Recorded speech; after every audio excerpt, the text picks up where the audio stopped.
My daughter married a young millionaire. Everyone admired them. What a perfect couple. At the wedding, during our dance, she quietly slipped an envelope into my pocket and whispered, "Dad, please help me." Before we continue, please subscribe to the channel and let us know where you're listening in the comments. The fork paused halfway to Michael Bradford's mouth. My future son-in-law was staring at my living room wall again, his eyes tracking to the corner where I kept my desk. "You know, James," he said, setting down the fork with theatrical precision, "with your retirement savings just sitting in some bank account earning nothing, I could show you real opportunities. My fintech connections could triple your returns." My daughter Amanda, sitting beside him at my dining table, shifted uncomfortably. Her hand found her water glass. I smiled, the way I'd learned to smile during 40 years of watching people try to sell me forgeries. "That's kind of you, Michael, but at my age, I prefer boring and safe." He laughed, too loud for my small Richmond district dining room. "Boring and safe. That's exactly the problem with your generation. Money should work for you." 6 months ago, Amanda had brought him home for the first time.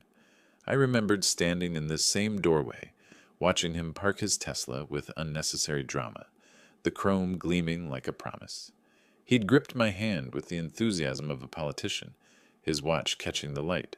Expensive brand, no scratches, fresh from the store. While Amanda made coffee, I'd watched him survey my house the way auction appraisers examine estate sales, cataloging and calculating. "Successful fintech entrepreneur," Amanda had whispered to me in the kitchen, her eyes bright with hope. "He has an office in the financial district." I'd nodded, noting how his designer suit hung too perfectly, no wear at the cuffs. New money trying to look like old money, except Michael Bradford had neither. Now, 2 weeks before their wedding, he was leaning back in my chair like he already owned it. "I'm serious, James. You could be making real money instead of consulting for whatever you charge. What is it, like $50 an hour?" Amanda's face flushed. "Michael, I'm just saying your dad's worked hard his whole life. He deserves better returns." I stood collecting plates with deliberate calm. "Anyone want more wine?" Michael excused himself to the bathroom. I watched his reflection in the dark window as he paused by my desk, his phone out, angling for a shot of the papers I deliberately left visible. Bank statements for my checking account, the one that showed a comfortable but unimpressive balance. He didn't photograph the shelf above, where my stamp album sat dismissed as an old man's hobby. When he returned, Amanda was helping me in the kitchen. Through the partially open door, I heard him on his phone. "85,000 for a wedding," he said, his voice carrying that particular satisfaction of someone who thinks they're getting away with something. The old man's loaded. A pause. Jennifer, probably. His sister, my daughter's new best friend. "Just be patient," a woman's voice confirmed through the speaker. "Amanda's the key." "I know," Michael said. "She trusts me completely." I rinsed a dish, the water running cold over my hands. Amanda was laughing at something on her phone, oblivious, happy. I'd spent $85,000 on their wedding at Meadowood Napa Valley Resort because she'd looked at the venue photos with such joy. I'd written checks for upgrades, for Jennifer's vendor contacts, for every suggestion Michael made while he and his sister exchanged glances I wasn't supposed to notice. After they left, Amanda hugging me at the door with genuine warmth, I sat alone with my stamp collection. The penny black under my magnifying glass was worth $180,000 by itself. The full collection, assembled over 30 years as JS in the international art and collectibles market, was worth $8 million. Michael had glanced at these albums once, made a dismissive comment about old stamps, and never looked again. I pulled out my phone, scrolled to Jessica Martinez's number. My old friend and attorney answered on the second ring. "James, it's late." "I need you to keep an ear out about someone," I said. "Don't explain why yet. Just listen." "Who?" "Michael Bradford. Says he's a fintech entrepreneur with an office in the financial district." Jessica was quiet for a moment. When she spoke again, her voice had shifted into lawyer mode. "I'll make some calls." I hung up, returned to my stamps. 40 years in the art world had taught me to spot a fake from across the room. Michael Bradford's performance was good, but not that good. The question wasn't whether he was a fraud. The question was what exactly he was after. I thought about Amanda's text from earlier. Dad, I'm so happy. The wedding was in 2 weeks. I could stop it now, confront them, shut it down. But I'd learned patience in my years of acquiring rare pieces. You don't grab at the first offer. You wait, you watch, you let the other party reveal their full hand. I closed the stamp album, my hand resting on millions of dollars Michael had dismissed as worthless. Whatever he was planning, I'd let it play out, just long enough to see the full picture. Then I'd act. The game was already in motion. Michael just didn't know he was playing against a master. The Meadowood Napa Valley Resort looked like something from a wedding magazine, all oak trees and stone pathways with vineyard views stretching toward the hills. March sunshine filtered through the leaves, warm but not hot, perfect weather that money can't buy but luck sometimes provides. 180 guests filled the reception hall, champagne glasses catching light, laughter rising in waves that should have felt joyful. I stood at the edge of the dance floor, watching my daughter Amanda in her wedding dress, and felt the wrongness of it all settle in my chest like a stone. She looked beautiful, radiant even. The dress fit perfectly, her hair swept up the way she'd planned for months. But when the band started playing and the guests cleared the floor for our father-daughter dance, I saw what no one else did. Her hands were trembling as she placed them on my shoulders. "Dad," she whispered, her smile frozen for the cameras. I took her hand, began the slow rotation expected of us. 200 eyes watching, $85,000 creating this perfect moment, and Amanda's fingers shaking against mine like bird wings.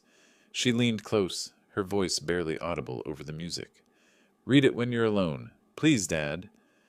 The envelope slipped into my jacket pocket so smoothly that I almost missed it. Her eyes met mine for a fraction of a second. Desperate, apologetic, terrified. I kept dancing, kept smiling, finished the song. Then I kissed her forehead and walked with measured steps toward the restroom, my heart hammering against my ribs. The lock clicked. I braced my hands on the marble counter, pulled out the envelope with fingers that had gone suddenly cold. Hotel stationery.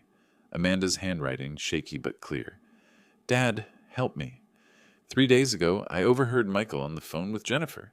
He said he's marrying me for your money, that I'm an easy target, and that after the wedding, he'll convince me to put you in a nursing home to access your savings. I didn't know what to do. Everything's paid for, everyone's here. Please stop this." I read it twice. In the mirror, my reflection changed. Something shifted behind my eyes. A hardness that hadn't been there in 15 years, not since I'd stepped away from the art world's brutal negotiations and chosen a quiet life for Amanda's sake. I remembered teaching her to dance when she was 7, her small feet balanced on my shoes, trusting me to keep her safe. That trust had never wavered, not when her mother left, not through all the years of modest living while I hid what I really had, not even now when she could have run, could have canceled everything herself. She'd trusted me to protect her. One more time. I folded the note with precise movements, tucked it back in my pocket, straightened my tie. When I opened the bathroom door, I was someone different, someone Michael Bradford should have researched more carefully. The reception hall buzzed with conversation and clinking glasses. I found Michael at the bar, surrounded by 3 friends in rental tuxedos, all of them laughing at something he'd just said. "Old man's money well spent, right?" Michael's voice carried over the crowd. "At least the free booze is top shelf." His friends laughed. One of them clapped him on the shoulder. "You're terrible, Bradford." "I'm smart," Michael said, grinning. "There's a difference. I give it 6 months before we have full access to his accounts. Amanda'll sign anything I ask." I was standing 10 feet behind him. Several guests had noticed me, their expressions shifting from amusement to discomfort. Michael didn't see their faces change, too drunk on his own cleverness and expensive whiskey. I walked to the stage where the band had set up. The microphone was there, waiting. I picked it up. The music stopped, mid-note. Silence crashed over the reception hall like a wave. "This wedding is canceled." My voice came out calm, cold, absolute. "Immediately." 180 faces turned toward me. Michael's confusion was almost comical, his mouth open, glass halfway to his lips, his brain trying to process what was happening. "I have information that makes this marriage impossible." I let the words hang there, let them sink in. "Amanda, come with me." "Wait, what?" Michael's face drained of color. James, you can't just... I looked at him. Just looked. He stopped talking. Jennifer appeared beside her brother, her hand gripping his arm, her expression frozen in horror. She knew. Somehow she knew I'd found out. Amanda was already moving toward me, her dress rustling, tears streaming down her face. I extended my hand. She took it. We walked through 180 stunned guests.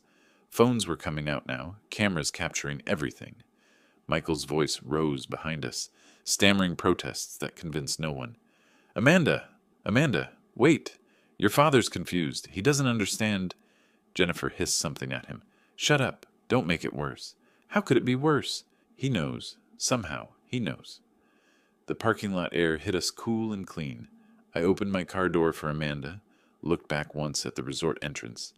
Michael burst through, Jennifer trying to pull him back, guests spilling out with phones raised like witnesses at a crime scene. I drove away. In the rearview mirror, Michael on his knees on the pavement, Jennifer's horrified face, 180 people watching his world collapse. Amanda cried quietly in the passenger seat. I reached over, squeezed her hand. It's going to be okay, I said simply. But first, they need to understand they made a very serious mistake. The car turned onto the highway, leaving Napa Valley behind. I woke at 5 the next morning, my bedroom still dark. Amanda was asleep down the hall in her childhood room, the one I'd kept exactly as she'd left it when she moved out at 25. I made coffee in the quiet kitchen, the ritual movements automatic, while my mind cataloged what needed to happen next. Michael Bradford had tried to con my daughter, had planned to institutionalize me. The wedding had cost me $85,000 I'd never see again. I sat at my desk, pulled out Amanda's note from yesterday, read it one more time. The paper trembled slightly in my hand, not from fear, from controlled fury that needed direction, needed purpose. I texted my attorney and old friend, Jessica Martinez. Need to see you. This morning. Urgent. Her response came within 2 minutes. My office, 9 a.m. Jessica's law firm occupied the 15th floor of a building on Montgomery Street in the financial district.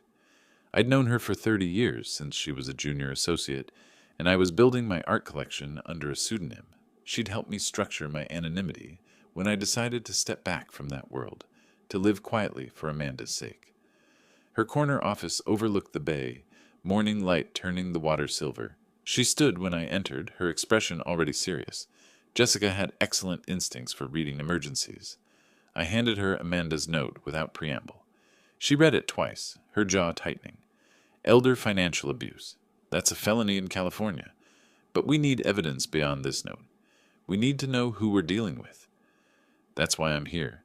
I need everything on Michael Bradford and his sister Jennifer. Jessica pulled out a legal pad, started writing. I'll start with public records, civil cases, credit reports where accessible. But James, if this goes legal, there are protective measures we should implement immediately, for you and for Amanda, whatever it takes. She looked at me and I saw recognition in her eyes. She remembered who I really was, what I was really worth. They picked the wrong target. Yes, I said. They did. That afternoon, I walked next door to my neighbor Bob Chen's house. Bob was 70, retired from the San Francisco Chronicle after 40 years of investigative journalism. We played chess every Wednesday evening, had for the past decade. He answered the door in his usual cardigan, reading glasses hanging from a chain around his neck. James, you look terrible. Can I come in? Over tea in his cluttered living room, books everywhere, old newspapers stacked in corners, I told him everything. Not about my hidden wealth, just the basics. Michael had tried to con Amanda, planned to manipulate her into putting me in a nursing home. The wedding disaster. Bob's reporter instincts activated immediately. His eyes sharpened, his posture straightened. Give me 3 days. If there's dirt, I'll find it. Bob, I can't pay... He waved me off. You think I'd charge for this? Some punk tries to institutionalize my chess partner? I still have sources everywhere. Courthouse contacts, financial records access. This is what I do. The next 2 weeks moved with brutal efficiency. Jessica called on day 4. Michael has 3 outstanding business loans totaling $1.5 million, all with different institutions. Bob stopped by on day 7 with a printout from a Nevada contact. Las Vegas casino debts. $800,000 through a high roller line of credit he defaulted on.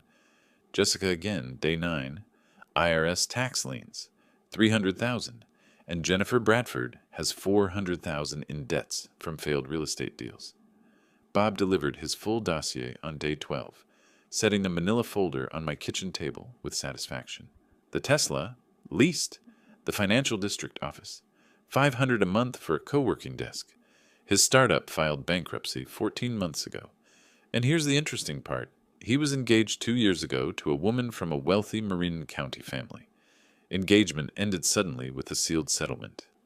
I opened the folder, studied the documentation, tax records, business filings, court documents, credit reports obtained through Bob's various legitimate channels. Michael Bradford's entire fraudulent life laid bare in 50 pages. There's a pattern, I said quietly. Oh yeah, this isn't his first rodeo. You want me to push deeper? Not yet. Let me think about how to use this. By mid-April, I sat in my home office with evidence folders spread across my desk. Jessica visited that evening with legal strategies, restraining orders, fraud documentation, protective measures for my assets. Bob had brought me contact information for his old colleagues, still working at Bay Area newspapers, people who specialized in business fraud stories. I studied Michael's photo from a Facebook printout Bob had included. Young, handsome, confident smile. The smile of someone who thought he was cleverer than everyone around him. You thought I was just an old man with some savings, I said to the photo. Big mistake. Amanda appeared in the doorway with tea. Dad? You've been in here for hours. I closed the folders. Just some paperwork. She set the cup beside me, hesitated. Are you okay? You've been so quiet. I'm gathering information. When you move against someone, you need to know everything. Move against? What are you planning? I looked at my daughter, 33 years old, a school teacher, kind and trusting and hurt by someone who'd used those qualities against her. Justice, I said simply. He tried to use you, tried to cage me. That requires consequences, but first, I need the full picture. She nodded slowly, kissed the top of my head, left me to my work. I opened my laptop, pulled up an email I'd drafted earlier. Richard Preston, VP at Wells Fargo, someone I'd helped years ago authenticate a disputed Rothko for the bank's art holdings. Time to cash in that favor. I typed carefully. Richard, hope you're well. Wondering if you might review some concerning information about potentially fraudulent loan documentation. I attached a file Bob had prepared. Just facts. No accusations. Sent it. My phone buzzed. Michael's number, another attempt to call Amanda. I watched it ring through to voicemail. Let him wonder, let him worry. The trap was set. Tomorrow, the first piece would fall. 4 days into our investigation period, my doorbell rang at 10 in the morning. I checked the camera feed on my phone. Michael Bradford stood on my porch with grocery store flowers, the cheap kind wrapped in cellophane, not the expensive arrangements he'd brought when he was courting Amanda. I opened the door but didn't invite him in. James, his smile looked rehearsed, I think there's been a terrible misunderstanding. Whatever you heard, whatever Amanda said, we can work this out. I love your daughter. No misunderstanding, I said, my voice flat and cold. No workout. No second chances. Don't come back. I closed the door. Through the window, I watched him stand there for a full minute, his face cycling through confusion, anger, calculation. He was sweating despite the cool morning. His clothes looked cheaper, too, the designer labels replaced with department store brands. The pressure was already showing. April 15th arrived with perfect irony. Tax day fitting for a man with $300,000 in IRS liens. Richard Preston at Wells Fargo had reviewed my concerning information and made discreet inquiries to the 3 lending institutions that had given Michael his startup loans. All 3 discovered simultaneously that Michael's loan applications contained fabricated income statements and forged tax documents. 3 certified letters hit Michael's mailbox at once. I wasn't there to see it, but Bob's source at one of the banks described the phone calls that followed. Michael's voice rising from confusion to panic, demanding to speak with supervisors, insisting there must be mistakes. There were no mistakes. Just $2.3 million in loans being called immediately, 30-day deadline, or face legal action and bankruptcy proceedings. Michael called Jennifer from the bank's parking lot. Bob's contact heard him shouting into his phone through the glass doors. That evening, Jennifer showed up at my door. I didn't answer, just watched through the camera as she rang the bell repeatedly, finally leaving a handwritten note wedged in the doorframe. "We need to talk about Amanda's future. This is between adults." I tore it in half, threw it away. The next day, an anonymous tip reached Bob's old colleague at the SF Bay Observer's business section.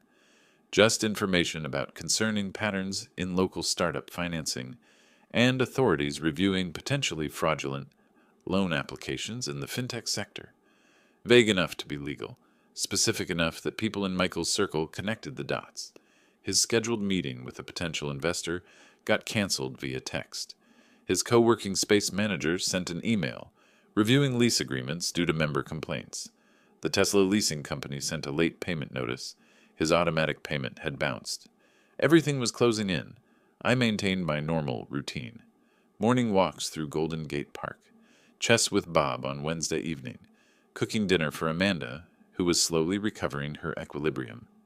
Bob dropped by on Saturday with updates, speaking quietly while Amanda was in the shower. "Your friend's startup office? They asked him to vacate. Too many complaints from other members about his business practices."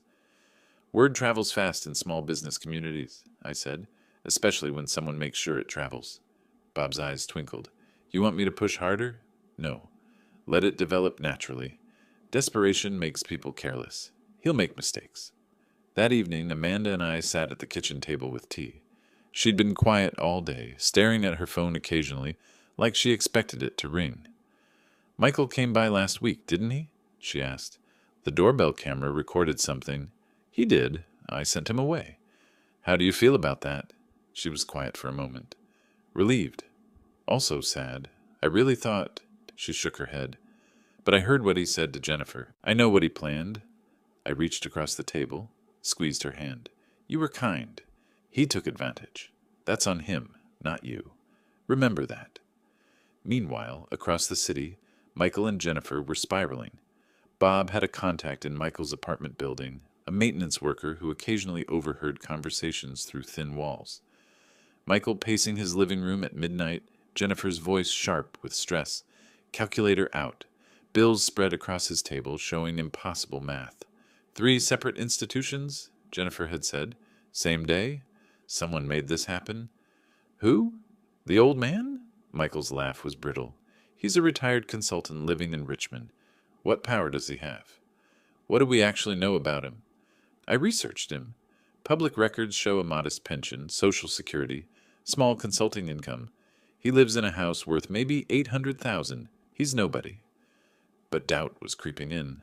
I could feel it, the way you feel weather changing. They decided to fight back, to sue me for emotional damages from the canceled wedding. Jennifer's idea, probably. She was slightly smarter than her brother. He'll settle to avoid publicity, she'd said. We get something, pay down the debts. Michael had agreed immediately. Yeah, he's old. He'll cave. Fatal miscalculation. The email from Jessica Martinez arrived on a Tuesday evening. They're suing you. I opened the attachment. Michael Bradford was seeking $500,000 in emotional damages and lost wages from the canceled wedding. Jennifer had added her own claim for $100,000 in lost wedding planning fees and reputation damage. I started laughing, actually laughing, a sound that felt strange after weeks of controlled tension. Amanda appeared in the doorway of my office, worried. Dad? I looked up, wiping my eyes. They just made the biggest mistake of their lives. They're taking me to court. Her face fell. That's not funny. Don't worry. I was still smiling. They brought a knife to a gunfight, and they don't even know I'm armed. I forwarded the lawsuit to Jessica with one line. Time to show them who they're dealing with. Her response came immediately. Finally, I've been waiting for this. I closed my laptop, looked around my modest office. The Keith Haring print on the wall. Amanda thought it was a poster. Didn't know it was an original worth more than Michael's entire claim damages. My stamp collection and albums on the shelf. 8 million in philatelic rarities, disguised as an old man's hobby. Tomorrow, The real fight would begin, and Michael Bradford had absolutely no idea what was coming. Amanda had been living with me for nearly a month. She moved through my house like a ghost, quiet and withdrawn, processing everything that had happened. I gave her space, cooked meals she barely touched, and waited. One evening she sat across from me at the dining table. The sun was setting through the Richmond district fog, casting everything in gray-blue light. "Dad," she said quietly, "do you want to know exactly what I heard? The full conversation?" I set down my tea. "Only if you're ready to tell me." She nodded, her hands wrapped around her own cup like she was cold. "I need to say it out loud. I need you to understand why I couldn't go through with it." "I'm listening." She took a breath. 3 days before the wedding, I was at Michael's apartment. We were finalizing last-minute details. Seating charts, timeline stuff. I went to shower. Her voice dropped. Michael thought I couldn't hear him. He was on speakerphone with Jennifer. I heard everything through the bathroom door. I stayed very still. He said, "The old fool spent 85 grand on this wedding. Can you imagine how much more he's sitting on?" Amanda's voice cracked slightly. "He called you a fool, Dad." "Let him," I said quietly. "Fools are underestimated. That works in my favor," she continued, the words coming faster now, like she needed to expel them. "Jennifer asked if you'd just hand over money." Michael laughed. He said, "Not directly, but Amanda will. After the wedding, I convince her that Daddy's getting too old to live alone. Memory issues, safety concerns, you know the script. Nursing home, full financial guardianship through Amanda. She loves me. She'll sign anything I ask. Access to his accounts. Done." My jaw tightened, but I didn't interrupt. Jennifer asked what if you fought it. Michael said, "Then we lawyer up. Competency hearing. The guy's 65, lives alone, no other family. Easy case. Amanda gives me power of attorney. We're golden." Amanda was crying now, quietly. "I stood in that shower, Dad. The water went cold. And I listened to the man I loved plan to cage you like an animal, to use me to do it." I moved around the table, pulled her close. She sobbed against my shoulder, the first real cry she'd allowed herself since the wedding disaster. "The next 3 days were the worst of my life," she whispered when she could speak. "I couldn't tell anyone. Everything was paid for. Everyone was coming. You were so happy for me. I kept thinking maybe I'd misheard. Maybe there was some explanation, but I knew. I knew what he was." "You saved both of us," I said firmly. "You were brave when it mattered most." She pulled back, wiping her eyes. "That note. I wrote it a dozen times. The dance was my only chance. I knew if anyone could fix this, it was you." We sat in silence for a moment. Then I made a decision. "Amanda, there's something you should know about me, about who I was before you were born." I took her to my study, a room she rarely entered, respecting it as my private space. I opened a cabinet, revealing authentication certificates, insurance documents, auction records. For 25 years, I was known as JS in the art world, a legendary dealer and collector. I built one of the most valuable private modern art collections on the West Coast. She stared at the documents, not understanding yet. I pointed to the herring print above the fireplace. "That's not a poster. It's an original, worth about $2.5 million. Her eyes went wide. I opened the stamp albums on my shelf. "This collection is worth $8 million. The total value of everything I own, including some pieces in storage, over $50 million. Amanda sat down hard in my desk chair. $50 million? After your mother passed, I chose to live modestly. I wanted you to grow up normal, not spoiled, not a target." I smiled without humor. "Though you became one anyway." She started laughing, a slightly hysterical sound mixed with tears. "He was going to steal from you. He thought you had maybe $500,000 saved, and you actually have considerably more. Yes. He has no idea who he's actually dealing with." "Not yet," I said. "But he will. When the time is right, everyone will know." She looked at me with new eyes, seeing not just her father, but someone else entirely, someone capable of things she'd never imagined. "What are you going to do?" I thought about Michael Bradford's voice on that recording, planning to lock me away, planning to use my daughter's love as a weapon. What I should have done the moment I suspected something was wrong. I'm going to make sure he never tries this with anyone else's family, and I'm going to teach both of them that wisdom beats youth every single time. "How can I help?" I smiled. Document everything. If he contacts you, record it if legal, or write down exactly what was said. I already started. After the wedding, he called 5 times before I blocked him. I saved the voicemails. The texts, too. Smart? That's exactly what we need. You're stronger than you think, sweetheart. She hugged me again, this time not crying, but fierce. Dad, I'm sorry. I brought him into our lives. Stop. You fell in love with who he pretended to be. He's a professional con artist. That's not your fault. But what if he tries again? With someone else? I held her at arm's length, looked her in the eye. He won't. By the time I'm done, Michael Bradford won't be able to con a fortune cookie. I promise you that. Later that night, after Amanda had gone to bed, emotionally exhausted but also relieved, I sat alone in my study. My phone showed Michael's blocked texts to Amanda, each one more desperate than the last. The final one sent that morning. Amanda, please, I need to talk to you. Your father has no idea what he's started. I have rights too. My phone buzzed. Email from Jessica Martinez, sent late. Heads up, they filed against you today. Lawsuit for $500K emotional damages. Jennifer added $100K. Documents attached. This is actually perfect for us. I opened the attachments, read through Michael's legal complaint. Emotional language about traumatic public humiliation, broken promises, elderly man's irrational behavior. I read it twice, then started to laugh. A real laugh, genuine and dark. Michael thought threatening legal action would scare an old man into settling. Thought $500,000 would make me go away quietly. He had no idea he'd just handed me the perfect weapon. I forwarded the documents to Bob. You're going to enjoy this. Then I texted Jessica. Let's destroy them. I sat in a room worth tens of millions and thought about a con artist who'd tried to cage a lion. Tomorrow, the real game would begin. The process server arrived during breakfast. Official documents, thick envelope, Superior Court of California seal. Michael Bradford versus James Smith. Claim $500,000 for intentional infliction of emotional distress. Breach of promise. Public humiliation. Jennifer Bradford's addendum. $100,000 for lost wedding planning fees and professional damages. Amanda watched nervously as I read through the complaint. I was calm. Too calm. I called Jessica. They sued me. Her voice was gleeful. I know. I already have the documents. Can you come to my office in an hour? We're going to have some fun.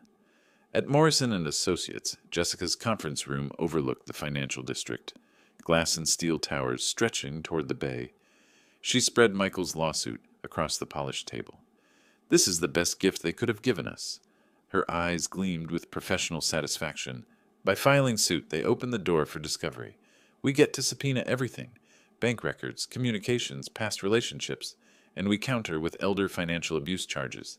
That's a felony in California. How fast can you move? I already filed for an emergency restraining order this morning. Hearings this afternoon. Judge is going to love this. She pulled out Amanda's recording transcript, the evidence Bob had compiled. Documentation of Michael's debts. We're countersuing for $5 million, Jessica said. And yes, I'm serious. That seems California Welfare and Institutions Code 15610. 30. Elder financial abuse. Targeting someone 65 or older. Penalties include criminal charges, civil damages up to 3 times actual harm, plus attorney fees. You're 65. He planned to institutionalize you for your money. We have it on recording. $5 million is conservative. By 3 that afternoon, we stood in Superior Court. Michael and Jennifer appeared with an attorney, who looked like he'd taken the case that morning. Cheap suit, disorganized papers, the unmistakable air of someone realizing he was outmatched. The judge reviewed Jessica's emergency filing, Amanda's note, the recorded conversation transcript, evidence of Michael's debts, fraudulent loan applications, the pattern with his previous ex-fiancée. Michael's attorney tried to argue this was a private family dispute. The judge cut him off. This is alleged elder abuse. California takes this seriously. She looked directly at Michael. Mr. Bradford, I've reviewed the evidence. Your alleged plan to institutionalize Mr. Smith to access his assets is deeply concerning. Michael's attorney stammered, Your Honor, that's taken out of context. Counselor, I have a recording transcript. Nursing home, full financial guardianship, access to his accounts. What context makes that acceptable? Silence. That's what I thought. Jessica stood, presented our countersuit. Fraud. Attempted financial abuse of an elder. Intentional infliction of emotional distress. Conspiracy. 5 million in damages. Plus immediate restraining order. 100 yards minimum distance from James Smith and Amanda Smith. Michael's face drained of color. Jennifer looked like she might be sick. The judge ruled from the bench. Mr. Bradford, Ms. Bradford, I'm granting a temporary restraining order, effective immediately. You are not to contact, approach within 100 yards, or communicate in any way with James Smith or Amanda Smith pending full hearing. This includes phone, email, text, social media, or third-party contact. Violation will result in immediate arrest. She looked down at her papers. Furthermore, I'm scheduling a preliminary hearing on the countersuit for May 15th. Mr. Bradford, given the evidence presented, I strongly advise you to secure competent legal counsel. This is serious. Michael tried to speak. I'm done, Mr. Bradford. Next case. Jessica and I stood. Michael and Jennifer remained seated, stunned. Their attorney was frantically taking notes, finally understanding how badly this had gone. Outside the courthouse, spring sunshine harsh after the dim courtroom, we walked toward Jessica's car. Michael and Jennifer emerged moments later, standing on the courthouse steps, exactly 100 yards away by law. I could see them clearly. Michael was on his phone, probably calling other attorneys. Jennifer was crying, the first time I'd seen her crack. I leaned on my walking stick. I didn't need it, but it emphasized my age nicely. Then I turned, looked directly at them across the plaza, made eye contact with Michael, raised one hand in a small, cold wave, then smiled. Michael saw it. Our eyes met across the distance. In that moment, something shifted in his expression. Recognition. Fear. The beginning of understanding that he wasn't fighting a scared old man, but someone who'd planned for this, who'd wanted this. I turned away, said something quiet to Jessica. She laughed. We walked to her car. Behind us, Michael and Jennifer stood frozen on the courthouse steps, beginning to understand they were in a fight they couldn't win. In the car, Jessica was already planning. May 15th, 10 days. They need to find a real attorney, which costs money they don't have. Meanwhile, the restraining order keeps them away from you and Amanda, and I'm sending everything to the district attorney tomorrow. Will they fight or fold? Michael's ego says fight. His empty bank account says fold. Either way, we win. That evening, Bob called. The courthouse filing is public. I have friends at the Chronicle who might be interested in a story about elder financial abuse attempts. Want me to plant seeds? Not yet. Let Michael make the next mistake first. He will. Desperation guarantees it. After hanging up, I sat with my stamp collection, examined a rare Victorian-era stamp worth $150,000 through my magnifying glass. Steady hands, clear mind. Michael and Jennifer were beginning to realize they'd picked a fight with someone who had patience, resources, and nothing to lose. The restraining order meant they couldn't get close. The countersuit meant they were bleeding money they didn't have. The court date on May 15th meant they had 10 days to figure out an impossible situation. I placed the stamp carefully in its protective case. I'd built this collection over decades through patience and precision. Taking apart Michael Bradford's life would require the same skills, and I had plenty of time. Michael, on the other hand, had 10 days before everything collapsed. The clock was ticking, and I was watching every second. 3 days after the court hearing, Bob Chen's column appeared in the SF Bay Observer. The headline read, "Elder Financial Abuse, a Growing Threat in San Francisco." He didn't name Michael or Jennifer directly, but he described a recent case involving a 35-year-old entrepreneur who allegedly planned to institutionalize his fiancée's 65-year-old father to access retirement savings. The details were specific: canceled wedding at Meadowood, court documents, restraining order. Anyone in their social circle would recognize the story. Within 48 hours, the article had been shared across local social media 700 times. Michael's remaining business contacts saw it. Jennifer's real estate clients saw it. The Whisper campaign became a roar. They're finished socially, Bob told me over chess that Wednesday. My sources say Jennifer's under investigation by the California Department of Real Estate. Michael got evicted from his co-working space. I moved my night, considering, what about the bankruptcy? Creditors filed for Chapter 7 proceedings the day after the May 15th deadline passed. Everything they have, which isn't much, gets liquidated. Bob captured my bishop. Tesla was repossessed last week. Michael had to Uber to his bankruptcy attorney consultation. Couldn't afford the retainer. The dominoes were falling exactly as I'd planned. 2 weeks later, I stood in the DeYoung Museum in Golden Gate Park, surrounded by San Francisco society at its finest. The charity auction for the Elder Financial Protection Fund had drawn tech executives, old money families, philanthropists who shaped the city's cultural landscape. I'd helped organize it through my art world connections, still not revealing I was JS, just a concerned donor who'd learned about this issue recently. My contribution, an early Banksy print, authenticated, valued at $800,000. Amanda stood beside me, elegant in a simple black dress. She'd been healing over the past weeks, growing stronger. Tonight, she held her head high. "Dad," she whispered, "half the people here are staring at us." Let them. We're supporting an important cause. During the speeches, a speaker told a story remarkably similar to mine.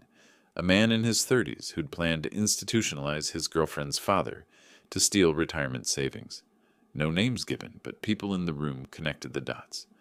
I'd arranged it through the organizers. I saw the looks, the knowing glances, the whispered conversations. Michael and Jennifer weren't here, of course, but they'd see the social media posts tomorrow, the photos of the glittering crowd, the Banksy piece, the people discussing elder abuse with pointed implications. "That Banksy you donated," Amanda said later, examining the auction catalog, "that was worth $800,000? According to the estimate. Michael thought you had maybe $500,000 total. You just gave away more than that." I smiled. It went to a good cause. And it made a point. The next morning, Jessica called with updates. Michael and Jennifer both filed bankruptcy separately. Smart move on Jennifer's part. She's trying to distance herself from him legally. What about our countersuit? Bankruptcy court takes precedence, but our judgment stands. They'll never be able to pay it, but it follows them forever. Credit destroyed, employment impacted. They'll feel this for years. I'm not trying to collect money from them.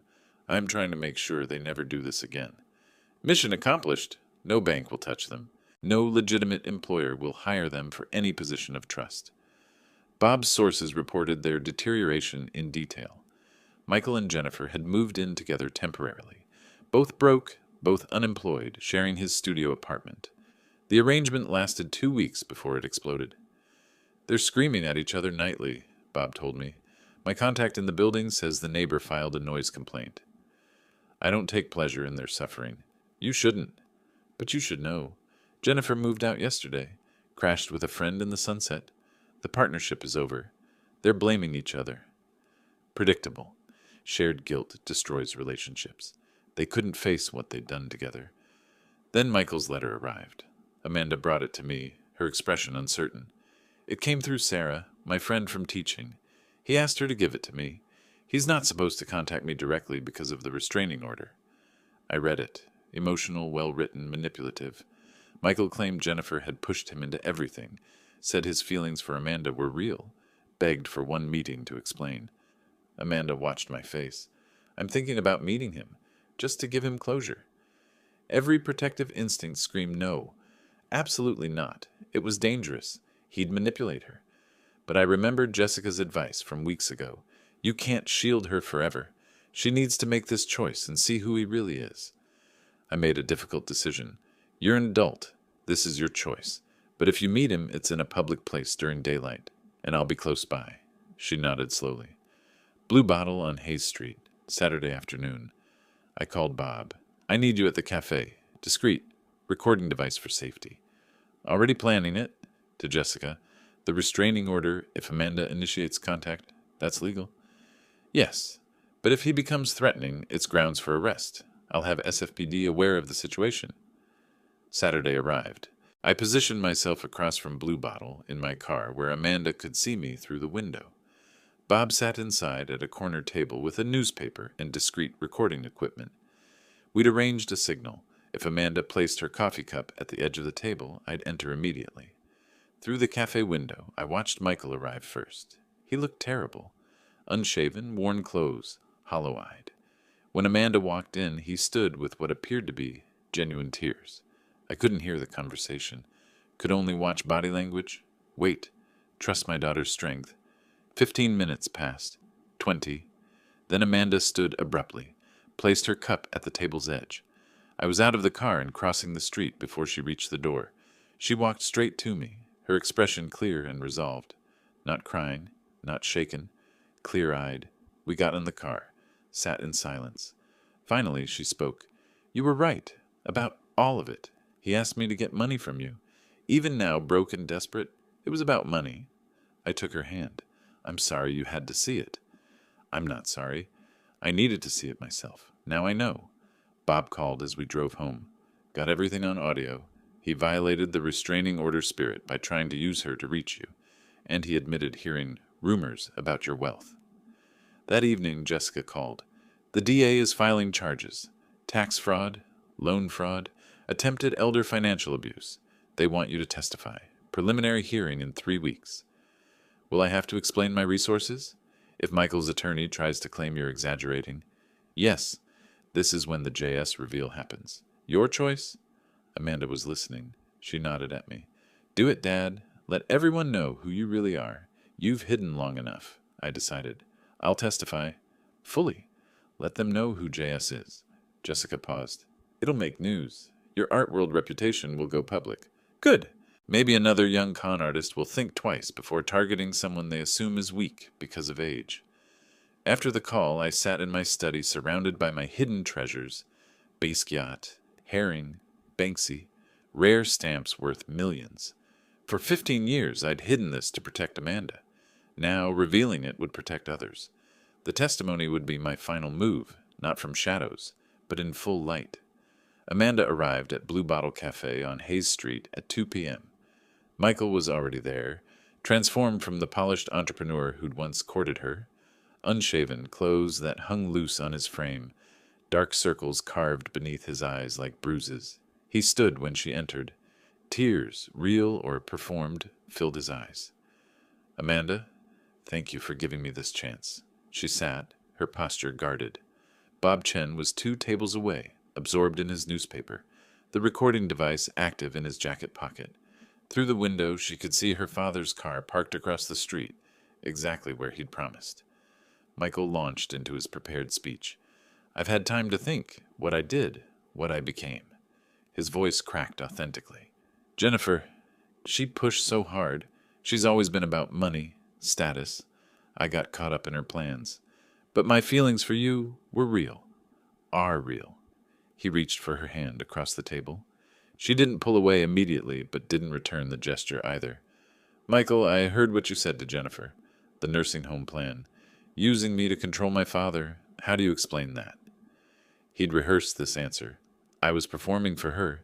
She was pressuring me, said if I didn't have a concrete plan, she'd back out of helping with wedding expenses. I said what she wanted to hear. I never meant it. Almost convincing. Amanda's expression softened slightly. The note I gave my father, that was the hardest thing I've ever done. I loved you. And I love you. Michael leaned forward, intensity replacing tears. We can start over. Maybe not here, not in San Francisco, but somewhere. I'll rebuild my life. I'll prove to you. Then he made the mistake. Your father. He's not what he seems, is he? I've heard things. Rumors about money, art, collections. Is it true? His eyes sharpened despite the performance of contrition. Because if it is, Amanda, if you just talk to him, explain that I've changed, that I need help getting back on my feet. It wouldn't be for me. It would be for us, for our future. The moment crystallized for Amanda with perfect clarity.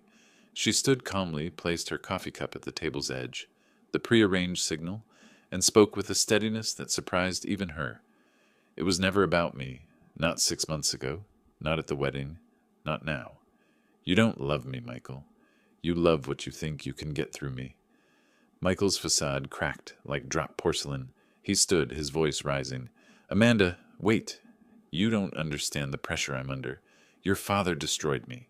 He has millions, millions, and he's letting me starve. People in the cafe turned to stare. I just need a chance. Just some help.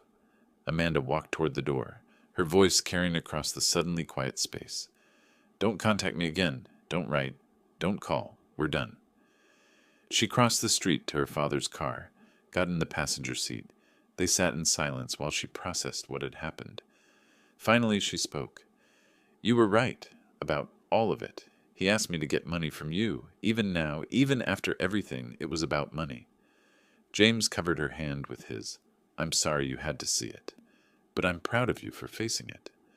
I'm not sorry. I needed to see it myself. If I'd just taken your word, part of me would always wonder. Now I know. His phone rang as they drove home. Bob's voice was quietly satisfied. Got everything on audio.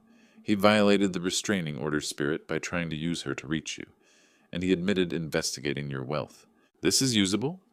Keep it safe. After Amanda left the cafe, Michael returned to his studio apartment, rage and humiliation burning through the careful performance he'd constructed. He called Jennifer. She knows about the money. Someone told her the old man is rich, really rich. We targeted the wrong level. We should have gone bigger, planned better. Jennifer's voice cut through like glass. We? There is no we. You ruined this? Even at the cafe, you couldn't help yourself. You had to ask about money. Mutual friends saw the whole thing. You're pathetic. This was your idea. You found Amanda. And you executed it badly. I'm done, Michael. Don't call me again. Her voice went cold. When the DA's office calls, I'm cooperating. I'm not going down for your mistakes. She hung up. Michael sat alone in the apartment that had become his prison. Everything lost. Money, reputation, his sister. Any chance of salvaging anything. His phone rang. Public Defender's Office returning his call about the IRS investigation. Mr. Bradford, I've reviewed your case. The evidence of fraudulent loan applications is substantial. Tax evasion charges are likely. You're looking at potential jail time. The walls were closing in. That evening, Jessica called James with the news he'd been expecting. The DA is filing charges. Tax fraud, loan fraud. They want you to testify at the preliminary hearing. 3 weeks, July. Will I have to explain who I am? My resources? If Michael's attorney tries to claim you're just a vindictive old man exaggerating the threat? Yes, you'll need to establish your actual financial status and why his plan was credible. Jessica paused. This is when the JS reveal happens, James. In court, on the record. Your choice. Do it, or I can try to keep it sealed. James looked at Amanda, who'd been listening. She nodded firmly. Do it, Dad. Let everyone know who you really are. You've hidden long enough. Michael thought you were nobody. Show him. Show everyone the truth. James made his decision. I'll testify. Fully. Let them know who JS is. I'm done hiding. It'll make news, Jessica warned. Chronicle will cover the hearing. Your art world reputation will go public. Good. Maybe it'll help someone else. Maybe another young con artist will think twice before targeting someone they assume is weak because of age. After the call, James sat in his study, surrounded by the collection he'd built over decades. Basquiat on one wall, Herring above the fireplace, rare stamps and protective albums, each one a treasure he'd hunted and acquired with patience and precision. For 15 years, he'd hidden this world to give Amanda a normal childhood. Now, revealing it would serve a greater purpose, protection for others, a warning to predators who saw age as weakness. The testimony would be his final move, not from the shadows where he'd operated as JS for so many years, but in full light, claiming his identity and his power. Michael Bradford had tried to cage a lion, thinking he'd found a helpless old man. In 3 weeks, in a courtroom, James would show him exactly what kind of predator he'd awakened. The game was almost over, and James held all the pieces. The bankruptcy hearing was routine until Michael saw me in the gallery. He was sitting at the defendant's table while the trustee reviewed his Chapter 7 filing. $2.3 million in debts. Assets. A laptop, some clothes, nothing of value. The fraudulent loan applications were being examined when Michael noticed me sitting 3 rows back. He stood suddenly, his chair scraping loud in the quiet courtroom. This is his fault, his voice cracked with desperation. That old man destroyed my life. He canceled my wedding, turned my fiancée against me, called my creditors, ruined my reputation, all because he's a bitter, lonely pensioner who couldn't stand to lose his daughter. The judge, a woman in her 50s with steel-gray hair, called for order. Jessica stood smoothly. Your Honor, Mr. Bradford is making serious allegations. Perhaps Mr. Smith should be allowed to respond and clarify his actual circumstances. The judge studied me. Mr. Smith, please approach the witness stand. I walked forward, was sworn in, took my seat. Michael glared at me from his table, breathing hard. Mr. Smith, the judge said, please explain your relationship to this case. I spoke calmly, deliberately. I'm James Smith. I'm 65 years old. I live in Richmond District, San Francisco. For the past 15 years, I've lived modestly to give my daughter a normal childhood. I paused. But Mr. Bradford is mistaken about who I am. Michael leaned forward. In the art world, I'm known as JS. For 25 years, I was one of the most active dealers in contemporary art on the West Coast. I built a private collection valued at over $50 million. The courtroom went silent. Michael's mouth fell open. I continued, my voice steady. Mr. Bradford targeted my daughter believing I was a vulnerable pensioner with modest savings. He planned to institutionalize me to access what he thought was maybe $500,000. I looked directly at him. He had no idea. My collection includes works by Basquiat, Haring, early Banksy pieces. My philatelic collection alone is worth $8 million. The painting Mr. Bradford walked past in my living room every time he visited? An authenticated Keith Haring worth $2.5 million. He thought it was a poster. Jessica approached with a folder. Your Honor, documentation. Authentication certificates, insurance policies, auction records. The judge reviewed the papers. Michael's face cycled through horror, humiliation, rage. He stood again, shouting, You had $50 million, and you let me think. You were playing me the whole time. Jessica's voice was ice. No, Mr. Bradford, you were playing yourself. Mr. Smith was living his life. You chose to target him and his daughter. The judge cut in sharply. Mr. Bradford, sit down. The court recognizes that Mr. Smith had every right to protect himself and his daughter from your scheme. The evidence of your fraudulent intent is overwhelming. I added one final statement. I lived modestly by choice, to protect my daughter from people like you. Turns out, even modesty wasn't enough protection. But I'm done hiding now. The world can know who I am, because people need to understand that age doesn't equal vulnerability, and that underestimating someone based on appearances is always a mistake. The courtroom erupted with whispers. Court reporters were typing frantically. Someone in the back was texting. By evening, the San Francisco Chronicle had the full story. Mystery collector J.S. revealed as James Smith, art world legend, foiled fortune hunter's plot. The article was comprehensive. The canceled wedding, Michael's scheme, the bankruptcy. My collection with photos of the Haring, selected stamps, a Basquiat. Quotes from art world figures expressing excitement about finally knowing J.S.'s identity. My phone rang constantly. Interview requests, art publication features, museum exhibition proposals. Bob stopped by that evening, grinning. You're a celebrity now. How does it feel? Strange. I hid for 15 years. Now everyone knows. I poured us both whiskey. But maybe that's right. Maybe transparency is better protection than secrecy. Amanda read the online comments aloud. They're calling you a protective genius, and Michael perhaps the most incompetent con artist in San Francisco history. I smiled slightly. A week later, Jessica called with the final details. Michael accepted a plea deal, 18 months federal prison for tax fraud. He'll be sentenced next week. Jennifer's bankruptcy is final. She lost everything. It's over then. It's over. You won, James. I looked at Amanda, who was sketching in her journal, something she hadn't done in months, a sign she was healing. No, I said quietly. It's not over. It's beginning. Now we figure out what comes next, how we use this to help others. 2 letters had arrived that afternoon, one from a minimum security facility, one from an East Bay address. Amanda had seen the return addresses. They wrote to you, she'd said. I'd set them aside on my desk. Not today. Let them sit. Some conversations require the right timing. Now, in the evening quiet, I looked at those envelopes. Michael and Jennifer, writing from their separate defeats. Tomorrow, I thought. Tomorrow I'd read what they had to say. Tonight, I sat with my daughter and watched her sketch, and felt something I hadn't felt in 5 months. Peace. 3 weeks passed before I opened the letters. It was a Saturday morning, late August. Amanda brought me coffee and said quietly, "Are you going to read them?" I picked up the first envelope. Michael's handwriting, return address from federal prison. "Mr. Smith, I'm writing this from a place I never imagined I'd be. 18 months feels like forever when you have nothing but time to think about your mistakes. I was blinded by greed. I looked at you and saw a target instead of a person. I looked at Amanda and saw access instead of the woman I claimed to love. You were right to stop the wedding.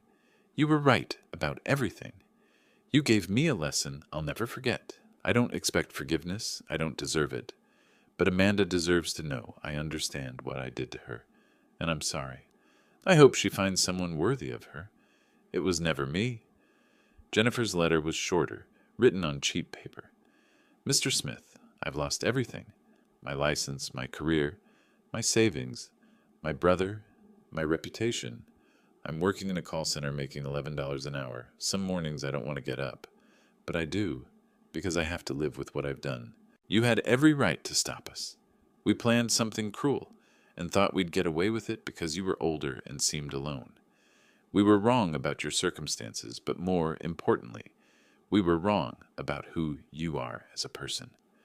Thank you for not destroying me completely when you could have. I'll spend years paying my debts, but at least I'm free. That's more than I deserve." Amanda asked, "What will you do?" I thought carefully. Then I wrote 2 responses. To Michael, "Your apology is accepted. Use these 18 months to become someone different. The doors to my life and Amanda's are closed permanently, but the doors forward are always open if you choose to walk through them honestly. Learn from this." To Jennifer, "Your apology is accepted. Rebuild your life with integrity. Stay away from my family, but know that I don't wish you continued suffering. What you did was wrong. Your consequences are appropriate, but consequences aren't forever. Character changes are. Choose to be better than you were." I signed both simply James Smith. Amanda read them. "You're not forgiving them exactly. I'm releasing them. There's a difference. Forgiveness would mean restored relationship. I'm not offering that. But I'm acknowledging their apologies and telling them to move forward. Justice doesn't mean I have to hate them forever. They paid the price. Now they need to do something useful with whatever comes next." That evening we attended the charity exhibition at the De Young Museum. My collection was displayed with full authentication and provenance. The herring from my living room, several Basquiat works, the early Banksy, selections from my rare stamp collection under glass. Each piece had a small placard showing its value. The exhibition was titled "Wisdom and Worth, Protecting America's Seniors." I gave a short speech to the assembled crowd, San Francisco Society, collectors, elder advocacy groups, media. I hid this collection for 15 years to protect my daughter. Then someone tried to use my daughter to steal from me anyway. I'm showing you this tonight, not to boast, but to make a point. Appearances deceive. Age doesn't mean vulnerability. Kindness doesn't mean weakness. Don't underestimate people, and don't prey on those you think can't fight back. Sometimes they fight back perfectly. Applause filled the gallery. Later, I watched Amanda talking with Jacob, the young museum curator who'd helped organize the show. Early 30s, genuinely enthusiastic about art, asking intelligent questions about provenance and collecting philosophy. They'd been seeing each other for a few weeks. I'd noticed but said nothing, letting her make her own choices. He was explaining the significance of a Basquiat piece, and Amanda was smiling. Really smiling. Not the forced smile she'd worn with Michael. Bob approached, following my gaze. "That's the curator, right? He seems better than the last one." "Substantially better. He hasn't asked about my net worth once." Bob laughed. "Low bar, but fair." Jessica joined us. "So, JS, now that you're public, what's next?" "I'm thinking about making this fund permanent. Maybe establishing a foundation, using the collection to teach people about protecting themselves. Seems like a better legacy than sitting in my living room." The exhibition ended. Amanda and I drove home together. "I'm proud of you, Dad. You could have just called the police. Instead, you taught them a lesson they'll never forget, protected other people from them, and turned it all into something positive. I had resources they didn't expect. Not everyone does. That's why the fund matters, helping people who don't have $50 million to protect themselves. At home, I returned to my study, pulled out a new acquisition, a penny black 1840 stamp I'd purchased at auction for $300,000. I examined it through my magnifying glass, the detail incredible even after 185 years. I thought about the past 5 months, the canceled wedding, the investigation, the legal battles, the JS reveal, the victory. But mostly I thought about Amanda. Safe, healing, learning to trust again but more carefully. The stamp went into its protective sleeve. The album closed. Life continues. I'm no longer hiding. The people who tried to use me are living with the consequences of underestimating wisdom, experience, and a father's love. The best revenge, I realized, wasn't destroying them.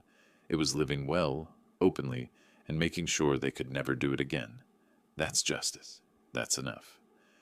Through the window, San Francisco lights twinkled in the dusk. Somewhere in that city, Michael sat in prison learning hard lessons.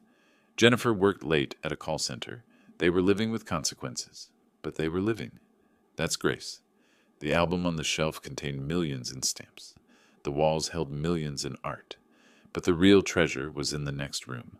My daughter, safe and happy and wise now. That's the victory that matters. I turned off the study light and walked toward the sound of Amanda's laughter. If you liked this story, please like this video, subscribe to the channel, and share your impressions of this story in the comments. To listen to the next story, click on the box on the left. Thank you for watching.